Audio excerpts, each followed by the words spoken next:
Bene, siamo qua con Pamela Lapolla, capitana e allenatrice del Roller Matera, è partita portata a casa oggi per il Matera contro il Valdagno.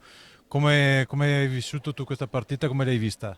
Beh, sicuramente è una partita dura, è stata molto fisica, però alla fine noi abbiamo fatto bene, siamo state tranquille, calme, abbiamo cercato di giocare un buon hockey, l'abbiamo fatto fino alla fine e quindi non abbiamo nulla da rimpiangere, anzi cerchiamo di portare a casa questa esperienza per ovviamente fare sempre meglio.